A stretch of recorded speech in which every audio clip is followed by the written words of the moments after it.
Concept છે gross value added. Okay, gross value added નો મતલબ શું થાય? કોઈ વસ્તુઓનું પ્રોડક્શન કરવામાં કેટલું મૂલ્ય એડ કરો છો, what value you are adding, that is called as gross value added. સામાન્ય રીતે મેં તમને શું કીધું હતું, જો એક કોન્સેપ્ટ છે કે કોઈ એક વસ્તુ તમે 1 લાખ રૂપિયામાં લીધી, 1 લાખ ઉપર તમે કાંઈક પ્રોસેસ કર્યું, પેકેજિંગ કર્યું, બધી વસ્તુઓ કરી, અને એ વસ્તુને તમે કેટલામાં વેચી? તો કે 2 લાખ રૂપિયામાં વેચી. તો તમે મૂલ્ય વૃદ્ધિ કેટલી કરી? 1 લાખની કરી. તો આને કહેવાય gross value added. Okay, gross value added નો મતલબ શું થાય? તો કે જો અર્થતંત્રમાં કેવું હોય ઘણી વખત, તો કે લેટ્સ સે તમે કોઈ કપાસ હોય, કપાસ ઉત્પાદિત થાય છે, એનાથી વસ્તુઓ ફાઇનલ શું બને છે? કપડાઓ. ઓકે, તો હવે તમે કપાસનું બી મૂલ્ય એડ કરો, ફાઇનલી કપડાનું બી મૂલ્ય એડ કરો, તો તમારા અર્થતંત્રમાં વેલ્યુ કેટલી મોટી આવવાની, રાઈટ? બટ તમે કોઈ વસ્તુ એવી મિનિંગ કરો કે ભાઈ કપાસ જે છે એ કપાસ મારા માટે રો મટીરિયલ છે, એમાંથી હું વસ્તુ શું બનાવું છું? તો કે ફાઇનલ એક કપડું બનાવું છું, કાપડ બનાવું છું, કે કાપડની વેલ્યુ એમાંથી હું કપાસની વેલ્યુ બાદ કરું તો મને શું મળે? વેલ્યુ એડેડ મળે, કે જે વસ્તુઓની મૂલ્ય વૃદ્ધિ મેં કરી હોય. ક્લિયર થાય છે? તો અર્થતંત્રમાં એક કોન્સેપ્ટ છે, એ કોન્સેપ્ટમાં શું વસ્તુ કન્સિડર કરવામાં આવે? તો કે જીવીએ જે હોય, મતલબ કે ગ્રોસ વેલ્યુ એડેડ હોય, એમાં 3 વસ્તુ એડ કરવામાં આવે: પ્રાથમિક ક્ષેત્રનું ઉત્પાદન મૂલ્ય, દ્વિતીય ક્ષેત્રનું ઉત્પાદન મૂલ્ય અને તૃતીય ક્ષેત્રનું ઉત્પાદન મૂલ્ય. આમના દ્વારા જે મૂલ્ય વૃદ્ધિ કરવામાં આવેલી હોય એને કન્સિડર કરવામાં આવે.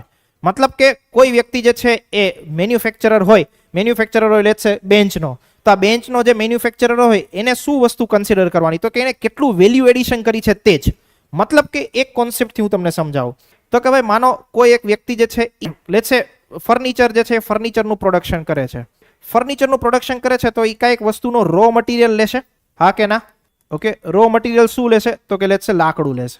આ લાકડું જે છે એને માનો 1 લાખ રૂપિયામાં લીધું, એની ઉપર કાંઈક વસ્તુનું પ્રોડક્શન કર્યું. પ્રોડક્શન મતલબ કે કંઈક પ્રોસેસ કર્યું, ખુરશી બનાવી, ઓકે, ફર્નિચર બનાવ્યું.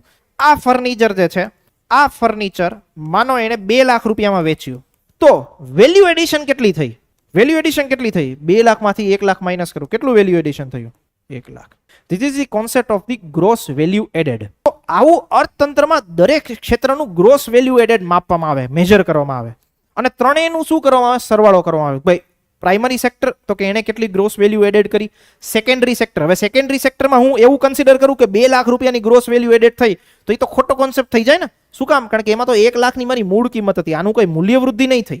2 લાખ રૂપિયાની હું વસ્તુ માર્કેટમાં વેચું છું, પણ એમાંથી 1 લાખ તો મારી પડતર કિંમત છે, તો એ તમારે માઇનસ કરવી પડે ને. તો ચોખ્ખી મેં વસ્તુ એડ કેટલી કરી એમાં? 1 લાખની. અર્થતંત્રમાં એક કોન્સેપ્ટ એડ થયો. શું કોન્સેપ્ટ એડ થયો? કોલ્ડ એઝ જીવીએ. ઓકે, તો ત્રણેય જે અર્થતંત્રના ક્ષેત્રો છે, પ્રાથમિક ક્ષેત્ર હોય, દ્વિતીય ક્ષેત્ર હોય, તૃતીય ક્ષેત્ર હોય, આ લોકો કેટલું મૂલ્ય વૃદ્ધિ કરે છે ખાલી એની કિંમત કન્સિડર કરવાની. ધેટ ઇઝ કોલ્ડ એઝ જીવીએ. અર્થતંત્રમાં જ્યારે તમે બધા ક્ષેત્રના જીવીએ એડ કરો પછી તમને મળે જીડીપી. ક્લિયર થાય છે? એક ફોર્મ્યુલા છે. તો જીવીએ નો એક આ કોન્સેપ્ટ છે,